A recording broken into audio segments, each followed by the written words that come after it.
Hi, I am Biju S Nair, former officer Food Corporation of India. എൻ്റെ പുതിയൊരു current affairs വീഡിയോയിലേക്ക് സ്വാഗതം. ഇന്നത്തെ ഫസ്റ്റ് എഡിറ്റോറിയലിലേക്ക് നമുക്ക് പോകാം. ഹിന്ദുവില് ഡെമോക്രാറ്റിക് ഡിപ്പാർച്ചർ എന്ന് പറയുന്ന എഡിറ്റോറിയലാണ്. അപ്പൊ ഇത് ഇന്നത്തെ ഹിന്ദുവിൽ രണ്ട് എഡിറ്റോറിയലും രണ്ട് ഇന്റർനാഷണൽ വിഷയങ്ങളെ കുറിച്ചാണ്.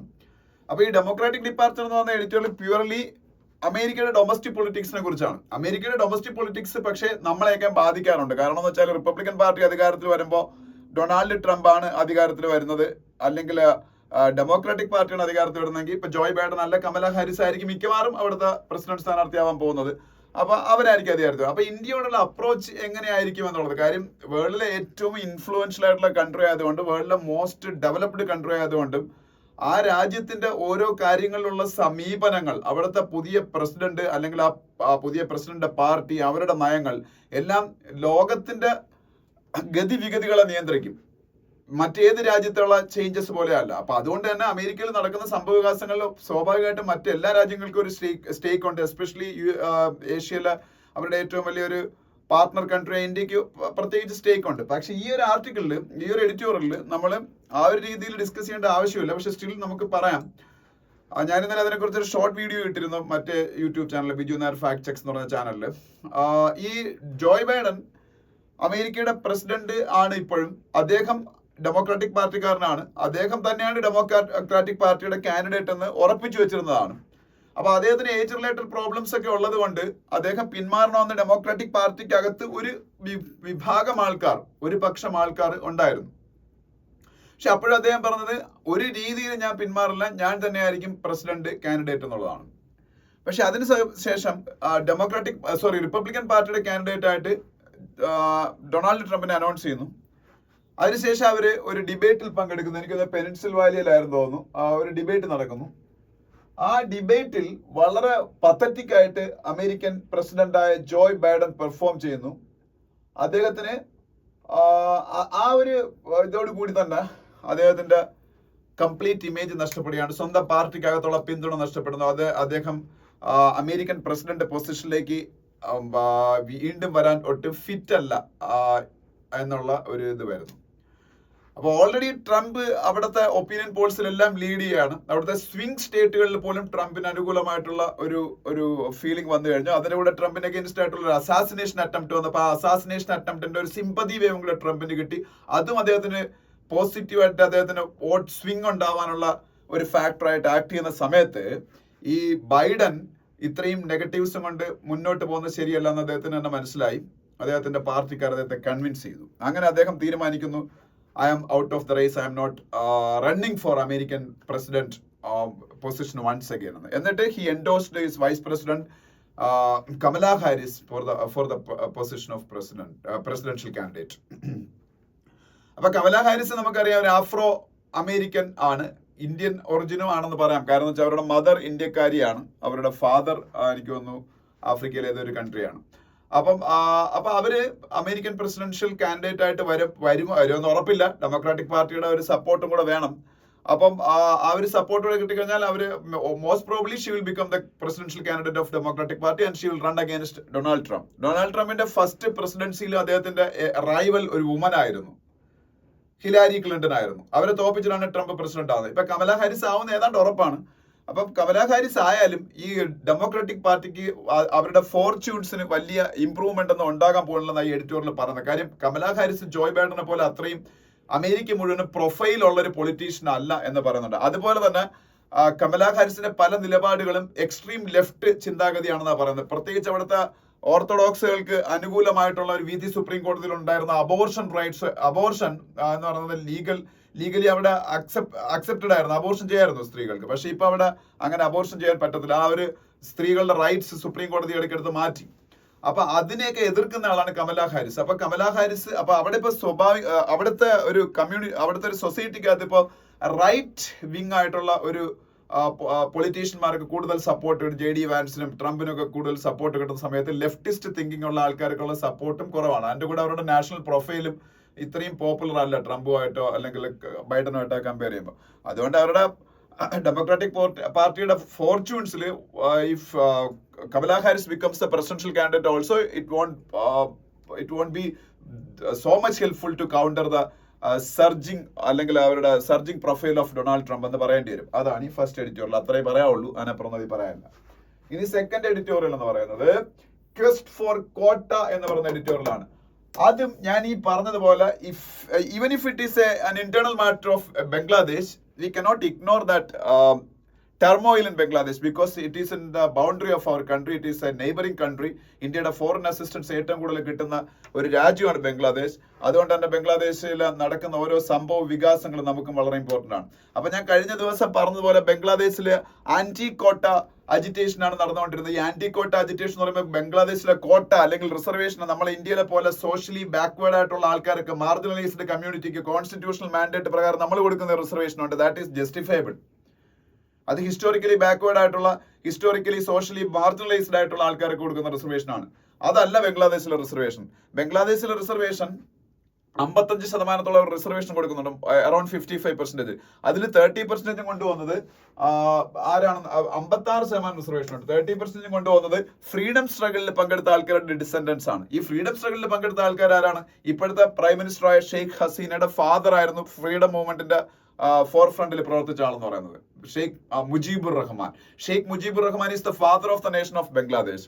അദ്ദേഹമാണ് അവാമി ലീഗ് എന്ന് പറയുന്നത് ഇപ്പോഴത്തെ ഷെയ്ഖ് ഹസീനയുടെ പാർട്ടി സ്ഥാപിച്ചത്. അപ്പൊ സ്വാഭാവികമായിട്ട് ഈ ഫ്രീഡം സ്ട്രഗിളിൽ പങ്കെടുത്ത ആൾക്കാരുടെ ഡിസെൻഡൻസ് എന്ന് പറയുമ്പോൾ സ്വാഭാവികമായിട്ട് അവാമി ലീഗുകാരായിരിക്കും. അപ്പൊ അവരുടെ പാർട്ടിക്കാർക്ക് മാത്രം ഈ റിസർവേഷൻ കിട്ടുന്ന ഒരു സിസ്റ്റം ഈ 56%-ൽ 30% അവർക്കാണ്. ഓക്കെ, അപ്പം അവിടുത്തെ ഒപ്പോസിഷൻ ആൾക്കാർ, അതുപോലെ അവിടുത്തെ യൂത്ത്, അവരുടെ ഇടയിൽ റിസൻമെന്റ് ഉണ്ടായി. ഒരു സിവിൽ സർവീസ് ഇവർക്ക് അനുകൂലമായിട്ടുള്ള സിവിൽ സർവീസ് ക്രിയേറ്റ് ചെയ്യാനുള്ള ഒരു സംഭവം പോലെ തോന്നുന്നു. അത് മാത്രമല്ല, ബംഗ്ലാദേശിലെ ഇപ്പോ private job, Bangladesh even if Bangladesh make substantial improvement in economic front, still it is എന്താ പറയുക, പോവർട്ടി എന്ന് പറയുന്ന ഒരുപാട് പ്രിവാലന്റ് ആയിട്ടുള്ള ഒരു സൊസൈറ്റിയാണ്.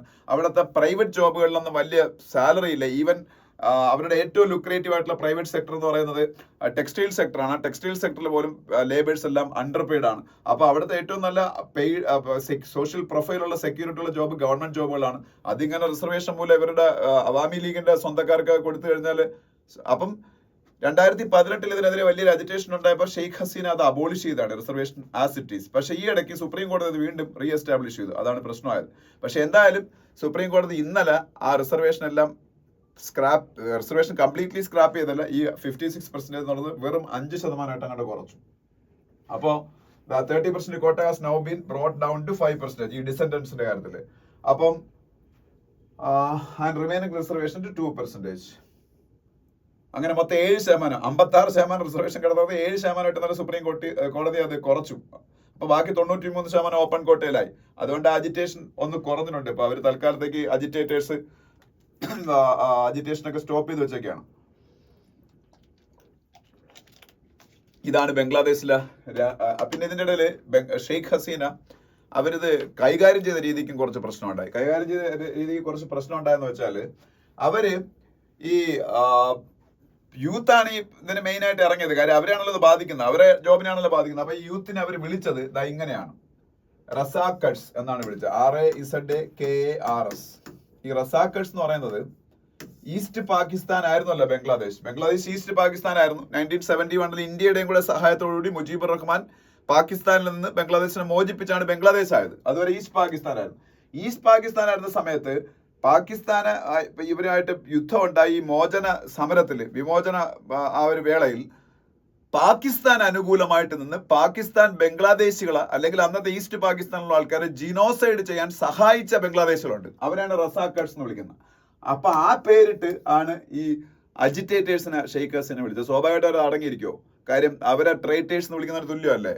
അപ്പം അങ്ങനെ അവർ കൈകാര്യം ചെയ്ത രീതിയിലും വലിയ പരാജയം ഉണ്ടായി. ഓക്കെ, അതൊക്കെയാണ് ഈ എഡിറ്റോറിയൽ പറയുന്നത്. ഇനി നമ്മളുടെ ഇവിടുത്തെ ആർട്ടിക്കിൾസിൽ heat stress is more than a degree of concern എന്ന് പറഞ്ഞൊരു ആർട്ടിക്കിൾ കാണാം. Heat stress is more than a degree of concern എന്ന് പറഞ്ഞ ആർട്ടിക്കിൾ. ഇത് നമ്മളുടെ വർക്ക് ഫോഴ്സിന്റെ പ്രൊഡക്ടിവിറ്റിയുടെ മുകളിൽ, അത് വിമൻ വർക്ക് ഫോഴ്സ് ഉണ്ട്, മെൻ വർക്ക് ഫോഴ്സ് ഉണ്ട്. നമ്മളുടെ ലേബർ ഫോഴ്സ് പാർട്ടിസിപ്പേഷൻ സർവേയെ കുറിച്ചൊക്കെ ഞാൻ ഇന്നലെ ലേബർ ഫോഴ്സ് പാർട്ടിസിപ്പേഷനെ കുറിച്ച് പറഞ്ഞു. ഇന്നത്തെ ഹിന്ദുവിലെ എക്കണോമിക് സർവേ നടന്ന ദിവസമാണ് ഇന്നലെ. എക്കണോമിക് സർവേ എന്ന് പറഞ്ഞാൽ എന്താണ്? അത് ഇതുമായിട്ട് ബന്ധമൊന്നുമില്ല, ഞാൻ പറയാണ്. എക്കണോമിക് സർവേ ഇന്നത്തെ ഹിന്ദുവിന്റെ ഫ്രണ്ട് പേജിലെ ന്യൂസും അകത്തെ പേജിൽ കുറെ പേജുകളിലെ ന്യൂസും എക്കണോമിക് സർവേയെ കുറിച്ച്, അതിനെക്കുറിച്ച് ഡീറ്റെയിൽ ആയിട്ട് നമ്മൾ പഠിക്കുന്നുണ്ട്. ഇന്ന് വരാൻ പോണ ബഡ്ജറ്റിനെ കുറിച്ച് നമ്മൾ പഠിക്കേണ്ടത്. നാളത്തെ ന്യൂസ് പേപ്പറിൽ ബഡ്ജറ്റ് ഡീറ്റെയിൽഡ് ആയിട്ട് അനാലിസിസ് കാണും. ഇറ്റ് വിൽ ടേക്സ് എന്താ പറയുക some time to explain all those parameters in the budget. Okay, today Nirmala Sitharaman will present her 7th consecutive budget.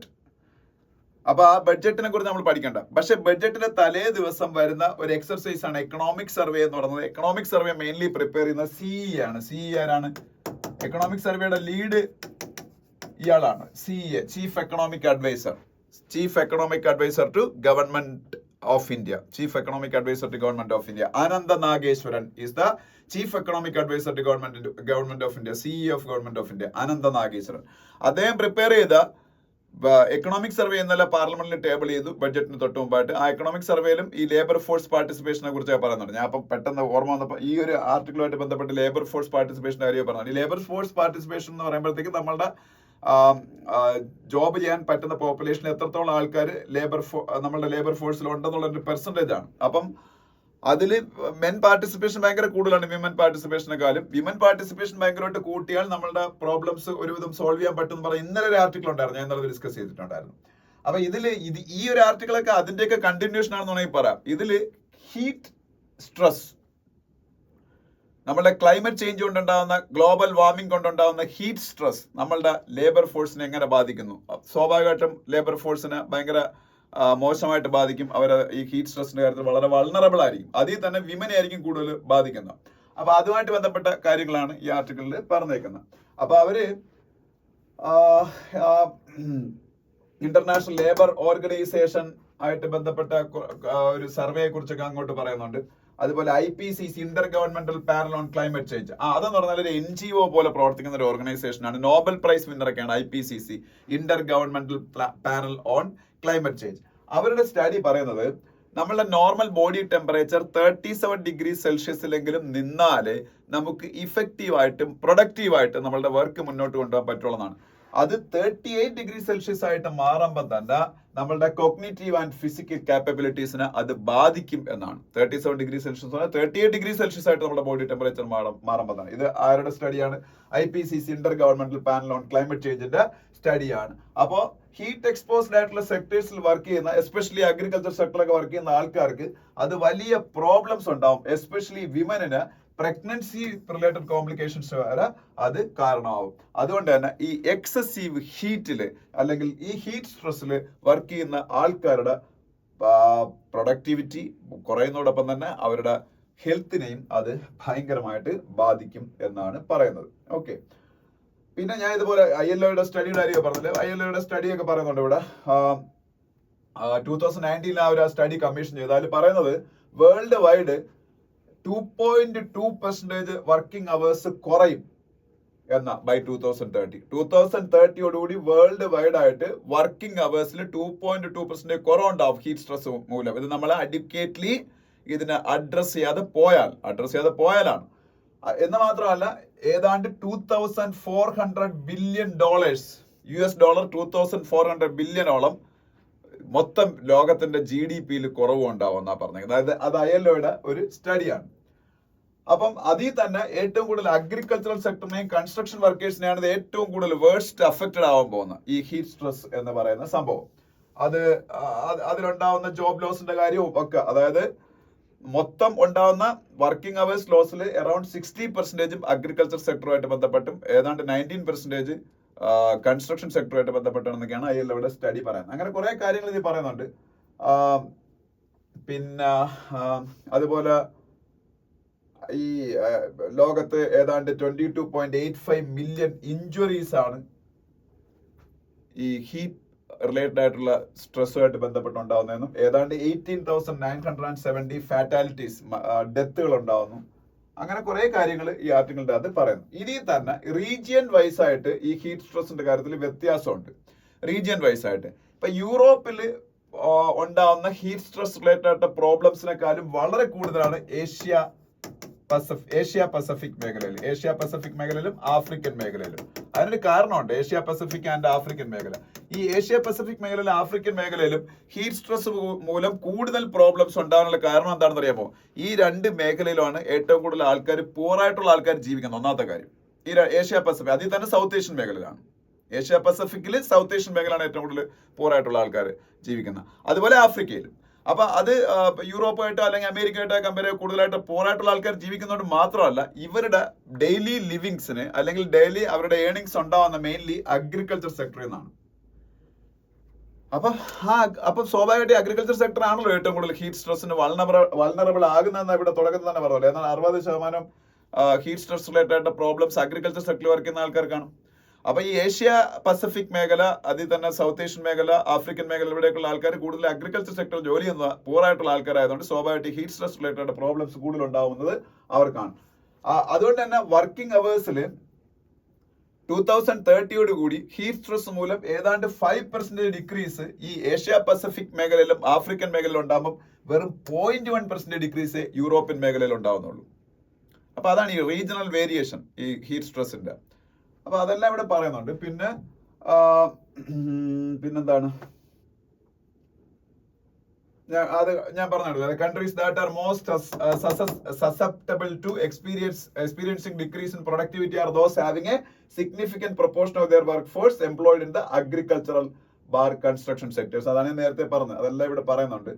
പിന്നെ heat stress significantly impacts labour hours and productivity എന്ന് ഞാൻ പറഞ്ഞു. അതിൽ തന്നെ വിമനെയാണ് ഏറ്റവും കൂടുതൽ ബാധിക്കുന്നതെന്ന് ഞാൻ പറഞ്ഞു. അതുകൊണ്ട് തന്നെ ജെൻഡർ ഡിസ്പാരിറ്റി ഈ ഹീറ്റ് സ്ട്രെസ് റിലേറ്റഡ് അല്ലെങ്കിൽ ഹീറ്റ് വേവ്സ് റിലേറ്റഡ് ആയിട്ടുള്ള ഇതുപോലുള്ള വർക്കിംഗ് അവേഴ്സിന്റെ ഡിക്രീസിൽ, പിന്നീട് പ്രൊഡക്ടിവിറ്റി ഡിക്രീസിൽ ഒക്കെ ഉണ്ടാവുന്നുണ്ട്. കൂടുതൽ വിമനെ അത് ബാധിക്കുന്നുണ്ട്. അവിടെ ഒരു ജെൻഡർ ഡിസ്പാരിറ്റിയുടെ പ്രോബ്ലം കൂടെ ഉണ്ട്. പിന്നെ ഈ SDG എന്ന് പറയുന്ന സംഭവം ഉണ്ടല്ലോ, സസ്റ്റൈനബിൾ ഡെവലപ്മെന്റ് ഗോൾസ്, SDGs. ഇത് ഞാൻ നിങ്ങളുടെ മുമ്പ് പറഞ്ഞിട്ടുള്ളതാണ്.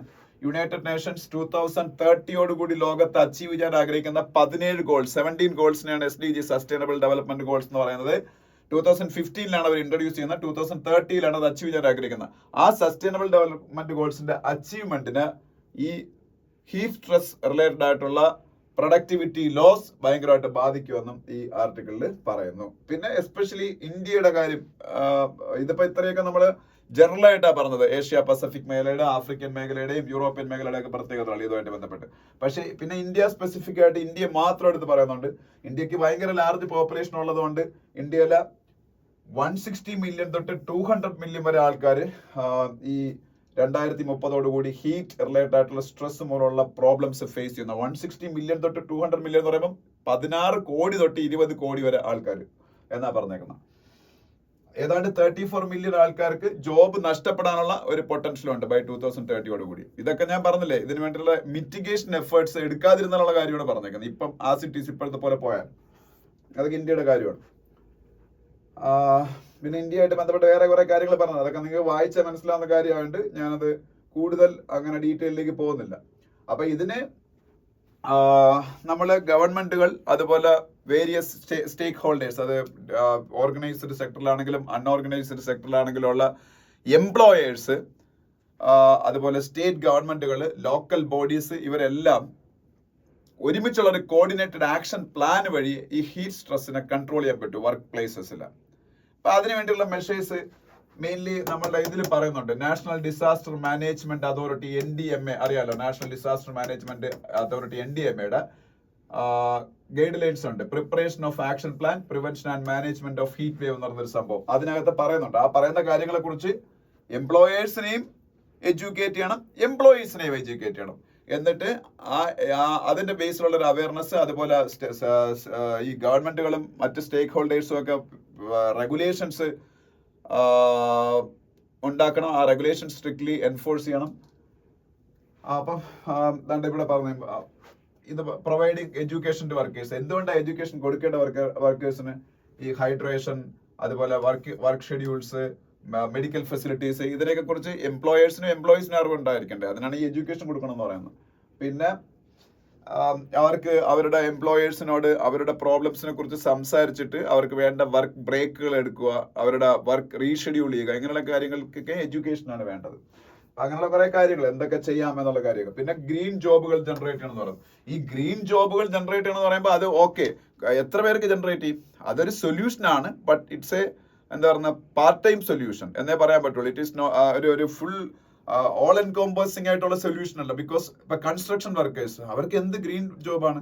അതുപോലെ അല്ലെങ്കിൽ നമ്മളുടെ അഗ്രികൾച്ചർ ഫീൽഡ് സ്വാഭാവികമായിട്ട് ഓപ്പൺ ആണ്. അപ്പൊ ആ ഓപ്പൺ സ്പേസിൽ പോയി ജോലി ചെയ്തേ പറ്റൂ. അപ്പൊ അവിടെ ഹീറ്റ് വേവ്സിന്റെ പ്രോബ്ലം മിറ്റിഗേറ്റ് ചെയ്യാനുള്ള എഫേർട്സ് എടുക്കാനേ പറ്റുള്ളൂ അവിടെയൊക്കെ. അല്ലാതെ അവിടെ ഗ്രീൻ ജോബ് ജനറേറ്റ് ചെയ്തിട്ടൊന്നും വലിയ കാര്യമൊന്നുമില്ല. ഗ്രീൻ ജോബിന്റെ കാര്യം അവർ പറയുന്നുണ്ട്. അതൊക്കെയാണ് ഈ ആർട്ടിക്കിളിൽ കൂടുതൽ ഡിസ്കസ് ചെയ്യുന്നത്.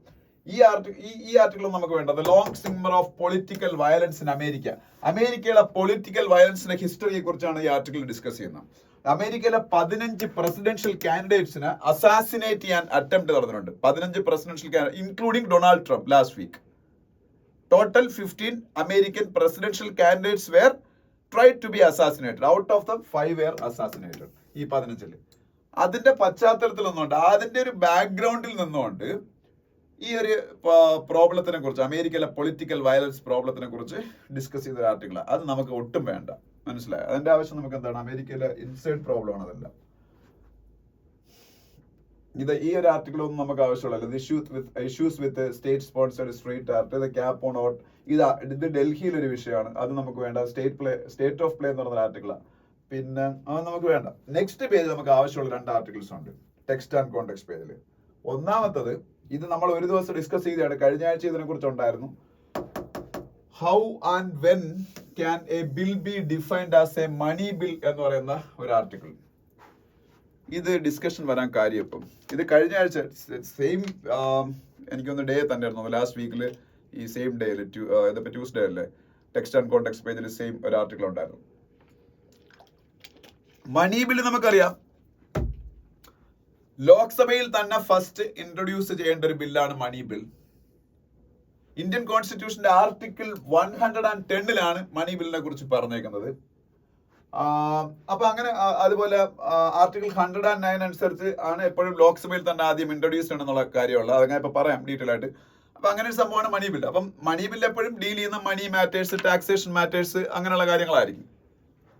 പക്ഷെ നരേന്ദ്രമോദി ഗവൺമെന്റ് ആധാർ ആക്ട് 2016 എന്നുള്ള ആക്ട് പാസ്സാക്കി. ആധാർ ആക്ട് 2016 അതിന് മണി ബില്ലായിട്ടാണ് അവർ പാസ്സാക്കിയത്. പക്ഷെ അതിന്റെ ജസ്റ്റിഫിക്കേഷൻ അവരോട് പറയുന്നുണ്ട്, ഞാനിപ്പോ പറയാം. പക്ഷെ അന്ന് ഒപ്പോസിഷൻ ഒരു ക്വസ്റ്റ്യൻ ചെയ്തു, രാജ്യസഭയെ ബൈപ്പാസ് ചെയ്യാൻ വേണ്ടി. കാര്യം രാജ്യസഭയെ ബൈപ്പാസ് ചെയ്യാൻ പറ്റും മണി ബില്ലിന്. രാജ്യസഭയിൽ വിത്തിൻ 14 ഡേയ്സിനകത്ത് മണി ബില്ല് പാസ് ആക്കണമെന്നാണ്. പാസ് ആയില്ലെങ്കിൽ അത് പാസ് ആയതായിട്ട് കണക്ക് കൂട്ടുക, അങ്ങനെയാണ്. അപ്പൊ രാജ്യസഭ has no say in the cases of money bills. അതാണ് ലോക്സഭയിലേക്ക് ഒരു സുപ്രീമസി കൊടുക്കുന്ന. ഇപ്പൊ നമ്മൾ രാജ്യസഭയാണോ ലോക്സഭയാണോ സുപ്രീം എന്നൊരു ക്വസ്റ്റ്യൻ പറയുമ്പോൾ പലരും പറയും രാജ്യസഭയിൽ ലോക്സഭ ഈക്വൽ ആണെന്ന്. പക്ഷെ രാജ്യസഭയിൽ ലോക്സഭ ഈക്വൽ അല്ല എന്ന് തോന്നുന്ന ഒരുപാട് സന്ദർഭങ്ങൾ നമുക്ക് ചൂണ്ടിക്കാണിക്കാൻ പറ്റും. അതിലൊരു സന്ദർഭമാണ് മണി ബിൽസിന്റെ കേസ് എന്ന് പറയുന്നത്. മണി ബിൽസിന് എപ്പോഴും ലോക്സഭയ്ക്കാണ് സുപ്രീമസി.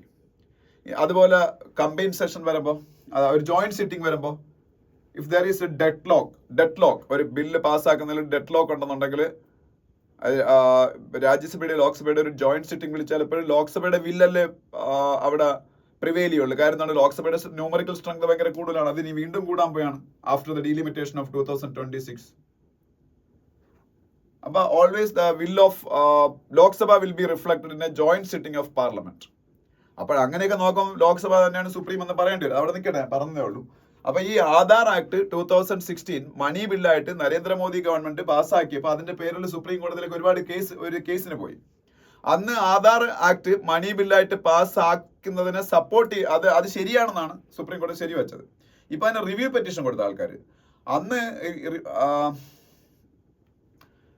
അതില് എനിക്കൊന്ന് 5 ജഡ്ജ് ബെഞ്ചാണ് അങ്ങനെ വിധിച്ചത്. അതിൽ 4 പേര് അനുകൂലിക്കുകയും ഒരാൾ പ്രതികൂലിക്കുകയും ചെയ്തു. അത് മണി ബില്ലായിട്ട് പാസ്സാക്കിയ തെറ്റായി പോയത്. അപ്പൊ മെജോറിറ്റി അക്സെപ്റ്റ് ചെയ്തുകൊണ്ട് അത് ഓക്കെ എന്നുള്ള രീതിയിൽ അത് സുപ്രീം കോടതി അംഗീകരിച്ചു. അന്ന് ഒരാൾ ഡിഫർ ചെയ്തില്ല. ആ ഡിഫർ ചെയ്ത ആൾ ഇപ്പൊ സുപ്രീം കോടതിയിലെ ചീഫ് ജസ്റ്റിസ് ആണ്. അതാണ് ചന്ദ്രചൂഡ്. അപ്പൊ അദ്ദേഹത്തിന്റെ അടുത്ത് റിവ്യൂ പെറ്റീഷൻ വന്നപ്പോഴത്തേക്ക് അദ്ദേഹം പറഞ്ഞത് കോൺസ്റ്റിറ്റ്യൂഷൻ ബെഞ്ച് ഇത് പരിഗണിക്കുന്നു വീണ്ടും.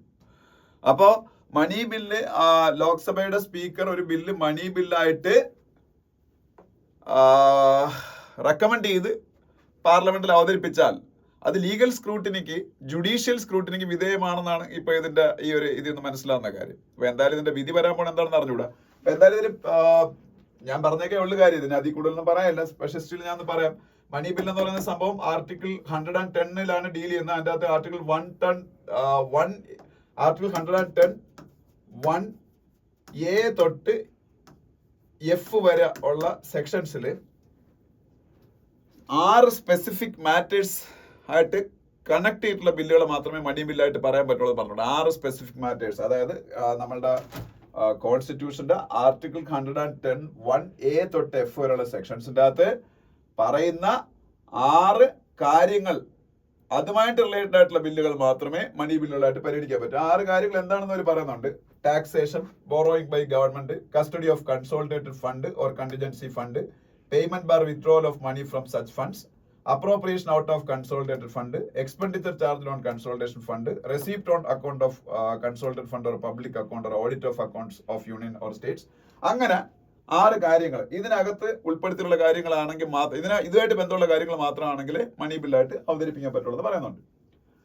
അപ്പോ പിന്നെ ഞാൻ പറഞ്ഞല്ലോ, ആർട്ടിക്കിൾ 109 ആണ് ഒരു ബില്ല് മണി ബില്ലിന് ലോക്സഭയിൽ മാത്രമേ അവതരിപ്പിക്കാൻ പറ്റൂ. എപ്പോഴും ആദ്യം ഇൻട്രൊഡ്യൂസ് ചെയ്യേണ്ടത് ലോക്സഭയിലാണെന്ന് പറഞ്ഞത് ആർട്ടിക്കിൾ 109 അകത്താണ്.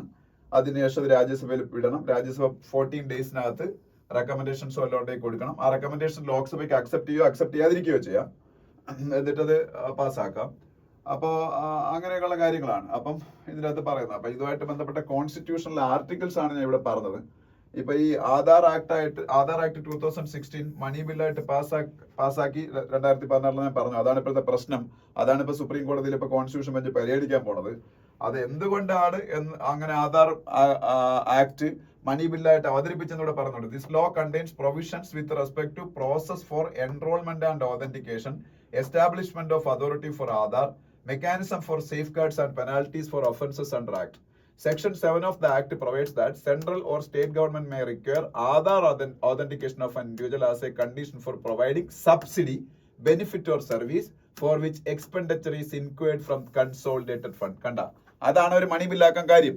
അതായത് ആധാർ ആക്ട് പാസ്സാക്കിയവർക്ക് പറഞ്ഞു, സ്റ്റേറ്റ് ഗവൺമെന്റിനെന്നോ സെൻട്രൽ ഗവൺമെന്റിനെന്നോ എന്തെങ്കിലും സബ്സിഡീസോ മറ്റ് ബെനിഫിറ്റ്സോ ക്യാഷ് ആയിട്ട് നിങ്ങൾക്ക് കിട്ടണമെന്നുണ്ടെങ്കിൽ ആധാർ എനേബിൾഡ് ആയിട്ടുള്ള അക്കൗണ്ടുകളെ കിട്ടുള്ളൂ. അത് ആധാർ ആക്ടിൽ അവർ പറഞ്ഞു. അപ്പൊ കൺസോളിഡേറ്റഡ് ഫണ്ടിൽ നിന്നാണ് ഈ സബ്സിഡീസ് ഒക്കെ വരുന്നത്. അപ്പൊ കൺസോളിഡേറ്റഡ് ഫണ്ടുമായിട്ട് റിലേറ്റഡ് ആയിട്ട് സംഭവങ്ങൾ മണി ബില്ലായിട്ട് അവതരിപ്പിക്കാം. അപ്പൊ അതാണ് അവർ മണി ബില്ലായിട്ട് അവതരിപ്പിക്കാൻ കാര്യം. അപ്പൊ അത് സുപ്രീം കോടതി ക്വസ്റ്റ്യൻ ചെയ്തപ്പോൾ 4-1 മെജോറിറ്റിയിൽ സുപ്രീം കോടതി ഗവൺമെന്റ് ഓഫ് ഇന്ത്യയെ അനുകൂലമായിട്ട് വിധിച്ചു മുമ്പ്. ആ 4-1 അല്ലേ, അപ്പൊ 4 ആൾക്കാരെ അനുകൂലിച്ചുള്ളൂ, ഒരാൾ എതിർത്തു. അപ്പൊ മെജോറിറ്റി ജഡ്ജ്മെന്റ് ആണല്ലോ എപ്പോഴും ജഡ്ജ്മെന്റ്. ഈ എതിർത്ത ഒരാളാണ് സുപ്രീം കോടതിയിൽ ഇപ്പോഴത്തെ ചീഫ് ജസ്റ്റിസ്. അതായിരിക്കും ഈ കേസ് ഇപ്പൊ റിവ്യൂ ചെയ്യാനുള്ള കാരണം. അപ്പൊ എന്തായാലും ഇനിയിപ്പോ എന്ത് വരും നമുക്ക് നോക്കാം. പിന്നെ ഇത് നമ്മൾ ഡിസ്കസ് ചെയ്ത കാര്യമാണ്, a case for regulating gig based work എന്ന് പറഞ്ഞ സംഭവം. ഇത് ഒരു തവണ നമ്മൾ ഡിസ്കസ് ചെയ്തതാണ്. ഒന്ന് നിങ്ങൾ വായിച്ചു നോക്കുക. വേറെ ഒന്നുമില്ല, ജിഗ് വർക്ക് എന്താണെന്ന് നമുക്കറിയാം.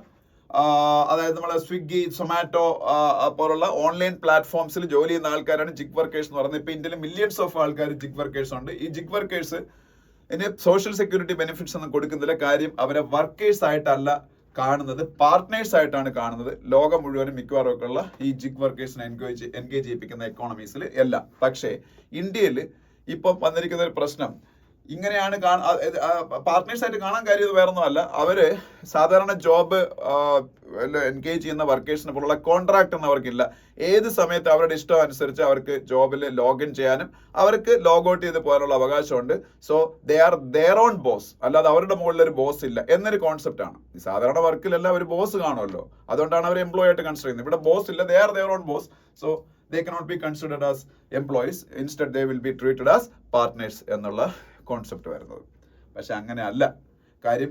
ഇവിടെ ഒരു ബോസ് ഉണ്ട്, അൽഗോരിതമാണ് ആ ബോസ് എന്നാണ് ഈ ആർട്ടിക്കിളിൽ പറഞ്ഞത്. അൽഗോരിതം എന്ന് വെച്ചാൽ ഈ സ്വിഗ്ഗിയുടെയും സൊമാറ്റോയുടെ ഒക്കെ അൽഗോരിതം, യൂബറിന്റെയും ഓലയുടെ ഒക്കെ അൽഗോരിതം. ഈ അൽഗോരിതം എപ്പോഴും ഈ സ്ട്രിക്റ്റ് ആയിട്ടുള്ള വർക്കിംഗ് അവേഴ്സ് മെൻഷൻ ചെയ്യുന്നുണ്ട്. ആ വർക്കിംഗ് അവേഴ്സ് ഫോളോ ചെയ്യാത്ത ആൾക്കാർക്ക് ഇൻസെന്റീവ്സ് കിട്ടത്തില്ല. അപ്പൊ ഇൻസെന്റിവൈസ് ആവണമെന്നുണ്ടെങ്കിൽ, ഇൻസെന്റീവ്സ് കിട്ടണമെന്നുണ്ടെങ്കിൽ വർക്കിംഗ് അവേഴ്സ് ഉണ്ട്, അതുപോലെ റിവ്യൂ ഉണ്ട്, ഫീഡ്ബാക്ക് ഉണ്ട്. ഇതെല്ലാം അൽഗോരിതം ബേസ്ഡ് ആണ്. ഇതെല്ലാം എഗെയിൻസ്റ്റ് എംപ്ലോയി ആണ് പലപ്പോഴും സംഭവിക്കുന്നത്. ഈ ഫീഡ്ബാക്ക് ഒക്കെ എപ്പോഴും എംപ്ലോയറിന്റെ താല്പര്യങ്ങൾ സംരക്ഷിക്കുന്ന രീതിയിലാണ് ഈ അൽഗോരിതത്തിൽ സെറ്റ് ചെയ്ത് വെച്ചേക്കുന്നത്. അതുകൊണ്ട് എംപ്ലോയീസ് ചൂഷണത്തിന് വിധേയമാകുന്നു. മിനിമം വേജ് കൊടുക്കുന്നില്ല, സോഷ്യൽ സെക്യൂരിറ്റി ഒന്നും കൊടുക്കാതെ ഇൻഡയറക്ട്ലി അവർ എംപ്ലോയീസ് ആയിട്ട് തന്നെ അവിടെ ആക്ട് ചെയ്യുന്നുണ്ട്. അപ്പൊ ഇതിനെ അഡ്രസ് ചെയ്യാൻ വേണ്ടിയിട്ട് സെൻട്രൽ ഗവൺമെന്റ് ലെവലിൽ നിയമങ്ങളൊന്നും നിലവിലില്ല. എന്തെങ്കിലും ഒരു ഇതുള്ളതെന്ന് വെച്ചാൽ central government code on social security എന്ന് പറയുന്ന സംഭവത്തിന്റെ അകത്താണ് ജിഗ് വർക്കേഴ്സിനെ കുറിച്ച് ഒരു പരാമർശമുള്ളത്. പക്ഷെ അവിടെയും മിനിമം ലേബർ പ്രൊട്ടക്ഷൻ ഓഫ് വേജസോ ഓക്യുപ്പേഷണൽ സേഫ്റ്റിയോ ഹെൽത്തോ ഒന്നും എൻഷുർ ചെയ്യുന്നില്ല central government code on social security എന്ന് പറയുന്നത്. അപ്പം സ്റ്റേറ്റുകൾ ഓരോരുത്തരായിട്ട് അവരവരുടെ ജിഗ് വർക്കേഴ്സിനെ പ്രൊട്ടക്ട് ചെയ്യാനുള്ള നിയമങ്ങൾ ഉണ്ടാക്കാൻ തുടങ്ങി. ആദ്യം രാജസ്ഥാൻ ഉണ്ടാക്കി, ഇപ്പൊ കർണാടക ഉണ്ടാക്കി. കർണാടകത്തിന്റെ ആക്ടിന്റെ ബേസിലാണ് ഇത്. പക്ഷേ കർണാടകത്തിന്റെ ആക്ടിനും ഒരുപാട് ഡെഫിഷ്യൻസീസ് ഉണ്ട്. സോഷ്യൽ സെക്യൂരിറ്റി ആയിട്ട് ബന്ധപ്പെട്ട് കുറച്ച് കാര്യങ്ങളൊക്കെ പ്രൊവൈഡ് ചെയ്യാൻ വേണ്ടിയിട്ട് ഒരു വെൽഫെയർ ബോർഡ് ക്രിയേറ്റ് ചെയ്ത് ഈ ജിഗ് വർക്കേഴ്സിന്റെ ഒരു ചെറിയ കട്ടിങ്ങും അതുപോലെ ഈ പ്ലാറ്റ്ഫോമിന്റെ കട്ടിങ്ങും മേടിച്ച് ഒരു ഫണ്ട് ക്രിയേറ്റ് ചെയ്യുന്നു. ആ ഫണ്ടിൽ നിന്ന് ഇവർക്ക് ഈ വെൽഫെയർ ബോർഡ് വഴി സോഷ്യൽ സെക്യൂരിറ്റിയെ കൊടുക്കുന്നുണ്ട്. അപ്പോഴും മിനിമം വേജ് എൻഷുർ ചെയ്യാനോ അല്ലെങ്കിൽ ഓക്യുപ്പേഷണൽ സേഫ്റ്റി എൻഷുർ ചെയ്യാനെന്നുള്ള പ്രൊവിഷൻസ് ഒന്നും ആ നിയമത്തിലില്ല. അതുകൊണ്ട് തന്നെ കർണാടകത്തിന്റെ ജിഗ് വർക്കേഴ്സിന് വേണ്ടിയിട്ട് ഉണ്ടാക്കുന്ന നിയമവും അപൂർണമാണ്, നോട്ട് പെർഫെക്റ്റ് എന്നും ഈ ആർട്ടിക്കിളിൽ പറയുന്നുണ്ട്. ഓക്കെ, ഇതാണ് ഇതിൻ്റെ അകത്ത് പറയാനുള്ളത്. ഇനി നെക്സ്റ്റ് പേജിലേക്ക് പോകുമ്പോൾ ഇതൊന്നും വേണ്ട. അതിനടുത്ത പേജിൽ പോകുമ്പോൾ ഈ പേജിൽ ഒരു കാര്യം നമുക്ക് ആവശ്യമുള്ളതല്ല, പൊളിറ്റിക്സ് ആണ്. ഇന്ന് ബഡ്ജറ്റ് അവതരിപ്പിക്കുന്ന ദിവസമായിട്ട് ബന്ധപ്പെട്ട ഒപ്പോസിഷനും ഗവൺമെന്റും തമ്മിലുള്ള അലിഗേഷൻസ് ആൻഡ് കൗണ്ടർ അലിഗേഷൻസ് ആണ് ഇതിൻ്റെ അകത്തുള്ളത്. ഈ പേജ് തൊട്ട് 3-4 പേജുകളിൽ എക്കണോമിക് സർവേയിലെ കുറെ കാര്യങ്ങളാണ്. എക്കണോമിക് സർവേയിലെ കാര്യങ്ങൾ ഡീറ്റെയിൽഡ് ആയിട്ട് നമ്മൾ പഠിക്കേണ്ട ആവശ്യമില്ല. പറഞ്ഞു ബഡ്ജറ്റാണ് ഇത്. എക്കണോമിക് സർവേ എന്ന് പറയുമ്പോൾ എന്താണ്, ഇനി നമ്മൾ അടുത്ത വർഷം ഈ ഫിനാൻഷ്യൽ ഇയർ നമ്മൾ അച്ചീവ് ചെയ്യാൻ പോകുന്ന കുറെ കാര്യങ്ങളെ കുറിച്ചും ഗവൺമെന്റ് എന്തൊക്കെ കാര്യങ്ങളിൽ ഫോക്കസ് ചെയ്യണം എന്നുള്ളതിനെ കുറിച്ചൊക്കെ കുറെ സജഷൻസും കൂടെയാണ് ആരുടെ നമ്മളുടെ സിഇഎയുടെ ചീഫ് എക്കണോമിക് അഡ്വൈസറുടെ. ഇതാണ് സിഇഎയുടെ chief economic adviser Anantha Nageswaran. അദ്ദേഹം പറഞ്ഞെങ്കിൽ ഈ വർഷം ഇന്ത്യയുടെ മെയിൻലി എക്കണോമിക് സർവേയിൽ ഒരു പ്രഡിക്ഷൻ വരും, നമ്മുടെ GDP എത്ര ഗ്രോ ചെയ്യുമെന്ന്, ഗ്രോസ് ഡൊമസ്റ്റിക് പ്രോഡക്റ്റ്. കഴിഞ്ഞ വർഷം 8.2% ഗ്രോ ചെയ്തായിരുന്നു, ബെറ്റർ ദാൻ എക്സ്പെക്ടഡ് ഗ്രോത്ത് ആയിരുന്നു 8.2%. ദിസ് ഇയർ 6.5% to 7% അവർ പറയുന്നുള്ളൂ. മനസ്സിലായോ? അത് ഫ്രണ്ട് പേജിലേക്ക് പോകുമ്പോൾ ഉണ്ടോ, ഞാൻ അപ്പൊ അവിടെ പറയാം. അപ്പൊ എക്കണോമിക് സർവേ ആയിട്ട് ബന്ധപ്പെട്ട്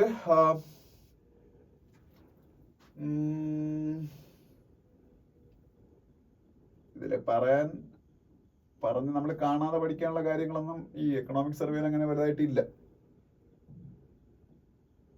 അത് നോക്കി നമ്മളങ്ങനെ കാണാൻ പഠിക്കേണ്ട ആവശ്യമില്ല. കുറച്ച് സ്കീമിനെ കുറിച്ച് പറയുന്നത്, പ്രധാനമന്ത്രി കൗശൽ വികാസ് യോജന എന്ന് പറയുന്ന സ്കീമിനെ കുറിച്ച് പറയുന്നുണ്ട്. നിങ്ങൾക്ക് അറിയായിരിക്കും, PMKVY, പ്രധാനമന്ത്രി കൗശൽ വികാസ് യോജന. എന്താണ് ഈ പ്രധാനമന്ത്രി കൗശൽ വികാസ് യോജന? വേറൊന്നുമല്ല, സ്കിൽ ഇന്ത്യ എന്ന് പറയുന്ന നരേന്ദ്രമോദി ഗവൺമെന്റ് ഒരു സ്കീമുണ്ട്, സ്കിൽ ഇന്ത്യ. ഇന്ത്യയിലെ യൂത്തിനെ സ്കിൽഫുൾ ആക്കി അവരെ എംപ്ലോയബിൾ ആക്കി മാറ്റാനുള്ള ഒരു പ്രോഗ്രാമാണ് ഗവൺമെന്റ് ഓഫ് ഇന്ത്യയുടെ സ്കിൽ ഇന്ത്യ. അതിന്റെ ഭാഗമായിട്ട് ഇന്ത്യയിലെ യൂത്ത് ആൾക്കാർക്ക് ഈ സ്കിൽ ഇന്ത്യ പ്രോഗ്രാമിന്റെ ഭാഗമായിട്ട് സ്കിൽ പ്രൊവൈഡ് ചെയ്യാൻ വേണ്ടിയിട്ടുള്ള ഒരു സ്കീമാണ് PMKVY, പ്രധാനമന്ത്രി കൗശൽ വികാസ് യോജന. കൗശൽ എന്ന് പറയുന്ന സ്കില്ല്. അതില് പെൺകുട്ടികളുടെ എൻറോൾമെന്റ് 52.3% ആയിട്ട് കൂടി. അങ്ങനെയൊക്കെ പെൺകുട്ടികളുടെ ലേബർ ഫോഴ്സ് പാർട്ടിസിപ്പേഷൻ കൂടുന്നു. ഈ ലേബർ ഫോഴ്സ് പാർട്ടിസിപ്പേഷനിൽ പെൺകുട്ടികളുടെ കുറയുന്നു എന്നുള്ളതാണ് ഇന്നലെ നമ്മളൊരു ആർട്ടിക്കിൾ ഡിസ്കസ് ചെയ്തത്. അതൊരു പ്രൈവറ്റ് വ്യക്തി എഴുതിയ ആർട്ടിക്കിളാണ്. പക്ഷെ ഇതിൽ അവർ പറയുന്നത് ലേബർ ഫോഴ്സ് പാർട്ടിസിപ്പേഷൻ സ്ത്രീകളുടെ കൂടുന്നു. ഈ പ്രധാനമന്ത്രി കൗശൽ വികാസ് യോജനയിലൊക്കെ തന്നെ ഏറ്റവും കൂടുതൽ എൻറോൾ ചെയ്യുന്ന സ്ത്രീകളാണ്. അങ്ങനെ ഒരു നറേറ്റീവാണ് അവരിവിടെ കൊണ്ടുവന്നേക്കുന്നത്. പിന്നെ ഡിഫൻസ് എക്സ്പോർട്ടിനെ കുറിച്ച് നമ്മൾ ഡിസ്കസ് ചെയ്തിട്ടുള്ളതാണ്, എന്നാലും ഞാൻ പറഞ്ഞേക്കാം. ഡിഫൻസ് എക്സ്പോർട്ട് 2022-23 1.08 lakh crore ആയിട്ട് കൂടി. നമ്മള് ലോകത്തിലെ ഏറ്റവും വലിയ ഡിഫൻസ് ഇമ്പോർട്ടർ ആയിരുന്നു. നമ്മള് ലോകത്തില് ഏറ്റവും കൂടുതൽ എക്സ്പോർട്ട് ചെയ്യുന്ന 25 നേഷൻസിൽ ഒന്നായി മാറി എന്ന് പറ്റി പറയുന്നുണ്ട്. അതായത് കറക്റ്റ് സത്യമാണ്. ഏറ്റവും കൂടുതൽ എക്സ്പോർട്ട് ചെയ്യുന്ന 25 നേഷൻസിൽ ഒന്നായിട്ട് മാറി. അതിനെയും കൂടും നമ്മളുടെ റാങ്കിങ്. നമ്മളിപ്പോഴാണ് ഒരു നെറ്റ് എക്സ്പോർട്ടർ ആയിട്ട് മാറുന്നത്. അടുത്തൊരു 5-10 വർഷം കൊണ്ട് വേൾഡിലെ ഏറ്റവും വലിയ ഡിഫൻസ് എക്സ്പോർട്ടിംഗ് കൺട്രീസിൽ 10 ഒരെണ്ണാവാനുള്ള പൊട്ടൻഷ്യൽ ഇന്ത്യക്ക് ഉണ്ട്. മുമ്പ് ഏറ്റവും വലിയ ഇമ്പോർട്ടർ ആയിരുന്നു ഇന്ത്യ. അത് ഡിഫൻസ് മേഖലയിൽ സംഭവിച്ചൊരു നല്ല കാര്യമാണ്. പിന്നെ MGNRE സ്കീമിനെ കുറിച്ചൊക്കെ ഉള്ള സിഇയുടെ ചില അനാലിസിസുകൾ നമുക്ക് വേണ്ടെന്നല്ല, ഇതിൽ പറഞ്ഞു വേറൊന്നുമല്ല. Mahatma Gandhi national rural employment guarantee സ്കീമിന് ഉള്ള ഡിമാൻഡ് കൂടുന്നത് പൊതുവെ ഒരു മേഖലയിലെ പോവർട്ടി ആയിട്ട് ലിങ്ക് ചെയ്താണ് പലപ്പോഴും എക്കണോമിസ്റ്റുകൾ കാണിച്ചിരിക്കുന്നത്. പക്ഷെ തെറ്റാണെന്ന് ആ സിഇഎ പറഞ്ഞത്. അത് കറക്റ്റാണ്, ഞാൻ പറഞ്ഞത് കറക്റ്റാ. ഈ അനന്ത നാഗേശ്വരൻ പറയുന്ന അത് കാര്യം ഞാൻ പറഞ്ഞുതരാം. ഈ MGNREGA സ്കീമിന് ഏറ്റവും കൂടുതൽ ഡിമാൻഡുള്ള ഒരു സ്റ്റേറ്റാണ് കേരളം. അതേസമയത്ത് കേരളത്തിലെ എക്സ്ട്രീം പോവർട്ടി വെറും 0.1% മാത്രമാണ്. 0.1%. ഇതേപോലെ അത് ഇദ്ദേഹം പറയുന്നുണ്ടല്ലോ, അത് തമിഴ്നാട്ടിലെ എക്സ്ട്രീം പോവർട്ടി വെറും 1% മാത്രമാണ്. ഈ രണ്ട് സ്റ്റേറ്റുകളിൽ MGNREGA സ്കീമിന് ഭയങ്കര ഡിമാൻഡാണ്. അപ്പൊ പോവർട്ടി ആയിട്ട് ഇതിന്റെ യാതൊരു ലിങ്കും ഇല്ല.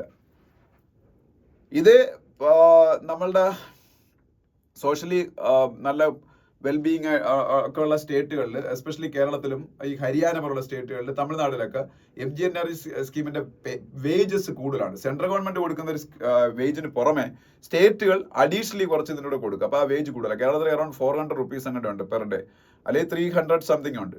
അപ്പൊ ഈ വേജിന്റെ അട്രാക്ഷൻ കൊണ്ടാണ് കൂടുതൽ ആൾക്കാർ ഈ സ്റ്റേറ്റുകളിൽ ഇതിന്റെ പാർട്ടിസിപ്പേഷൻ കൂടുന്നത്.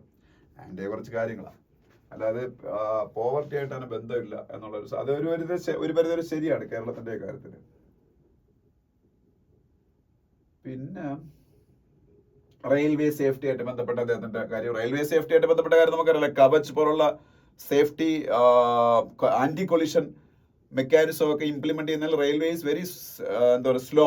റെയിൽവേക്ക് ആവശ്യമുള്ള ബഡ്ജറ്റും കാര്യങ്ങളൊക്കെ ഉണ്ട് still, but they are slow. They are telling that vendors are not there to install this anti-collision system Kavach on our railway tracks എന്ന് അവർ പറയുന്നത്. അപ്പം വെണ്ടർമാർ കുറവാണെന്നുള്ള രീതിയിലൊക്കെ അവർ പറയുന്നത്, അതൊക്കെ സത്യമാണെന്നൊക്കെ അറിയാം. അതെന്തായാലും എക്കണോമിക് സർവേയിൽ അതിനെക്കുറിച്ച് അവർ പരാമർശിക്കുന്നുണ്ട്. പിന്നെ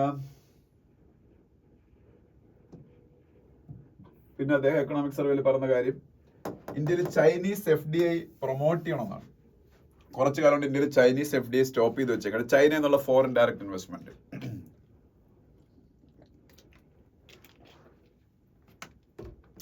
ചൈന എന്നുള്ള foreign direct investment, Chinese FDI നമ്മൾ സ്റ്റോപ്പ് ചെയ്ത് വയ്ക്കുമ്പോഴും നമ്മൾ ചൈനയിൽ നിന്ന് പാർട്സ് ഒരുപാട് ഇമ്പോർട്ട് ചെയ്യുന്നുണ്ട്, പല സാധനങ്ങളുടെയും ഘടകങ്ങൾ. അപ്പൊ ഇമ്പോർട്ട് ചെയ്യുമ്പോൾ എന്താ ഗുണം? ചൈനയുടെ കമ്പനിയൊക്കെ ഗുണമാണ്. നാളെ ഒരു സമയത്ത് എന്തെങ്കിലും ഗ്ലോബൽ സപ്ലൈ ചെയിൻ ഡിസ്റപ്ഷൻ ഉണ്ടായി കഴിഞ്ഞാൽ നമുക്ക് ആ ചൈനയുടെ കയ്യിൽ നിന്ന് പാർട്ട് കിട്ടാതെ ആവും.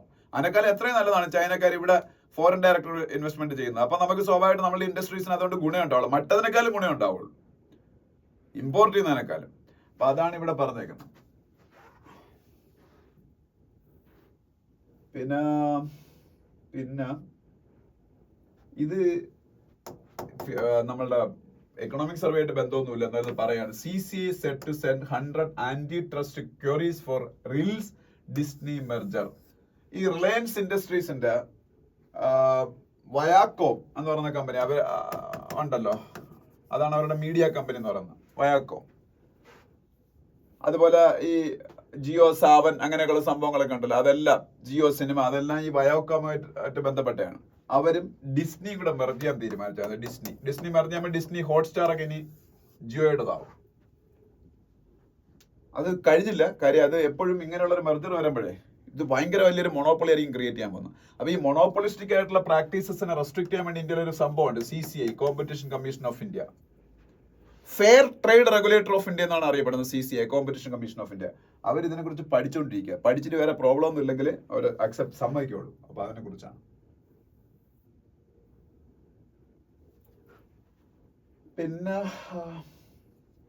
പിന്നെ ഓരോരോ CEയുടെ ഓരോരോ കാര്യങ്ങൾ അതിൽ പറഞ്ഞു. ചീഫ് എക്കണോമിക് അഡ്വൈസറിന്റെ എക്കണോമിക് സർവേയുടെ കാര്യങ്ങളാണ്. അപ്പം നമ്മൾ അത്ര ഡീറ്റെയിൽ ആയിട്ട് നിങ്ങൾ വായിക്കണം എന്നുള്ള ആൾക്കാർ ഈ ഹിന്ദുവിൽ ഉണ്ട്, വായിച്ചു നോക്കുക. അല്ലാതെ നമ്മളുടെ അക്കാഡമിക് പോയിന്റ് ഓഫ് വ്യൂ അത് അങ്ങനെ പറയേണ്ട ആവശ്യമില്ല. ഇതെല്ലാം CEയുടെ ഓരോരോ ഫാസിനേഷൻസ് ആണ്. ഓക്കെ.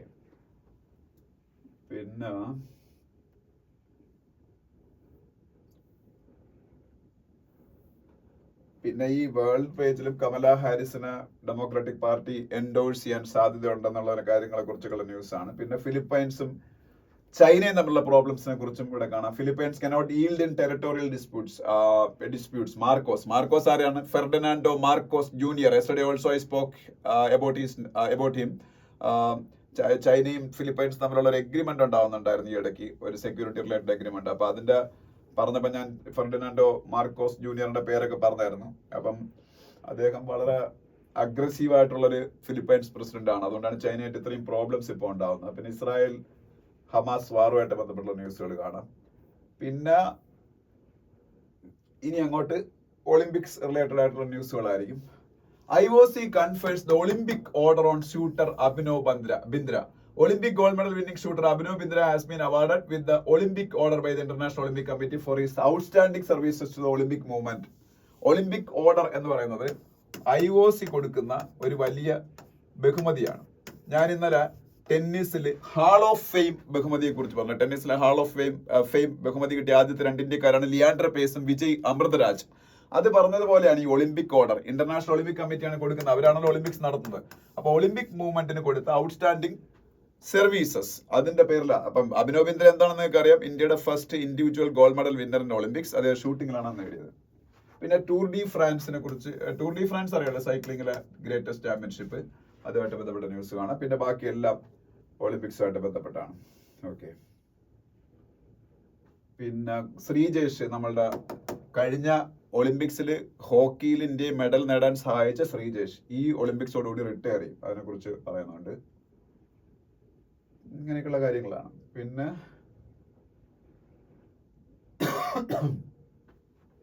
ഇതാണ് ഞാൻ പറയാം എക്കണോമിക് സർവേ കുറിച്ചുള്ള മെയിൻ ന്യൂസ്. ഇവിടെ economy likely to grow by 6.5 to 7% this year survey.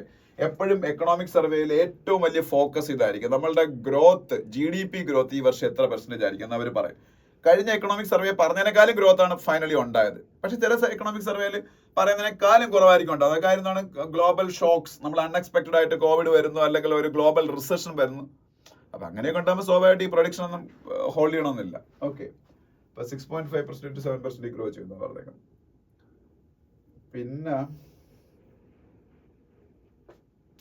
പിന്നെ വേറെ നമുക്ക് ആവശ്യമുള്ളതല്ല. നെക്സ്റ്റ് പേജിലും അത്ര ആവശ്യമുള്ള കാര്യങ്ങളൊന്നും അല്ല. ഈ സ്റ്റേറ്റ്സ് പേജ് പൊതുവെ നമുക്ക് വലിയ ആവശ്യമുള്ള കാര്യങ്ങളൊന്നും അവിടെ കാണത്തില്ല സ്റ്റേറ്റ്സ് പേജിൽ. ഓക്കെ.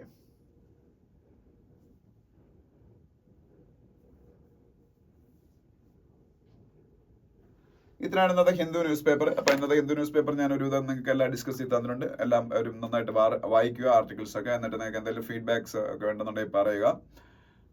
വീഡിയോ ലൈക്ക് ചെയ്യുക, ഷെയർ ചെയ്യുക, ചാനൽ സബ്സ്ക്രൈബ് ചെയ്തിട്ടില്ലാത്തവർ സബ്സ്ക്രൈബ് ചെയ്യുക. Thank you so much for watching the video. നാളെ വീണ്ടും കാണാം. ബൈ.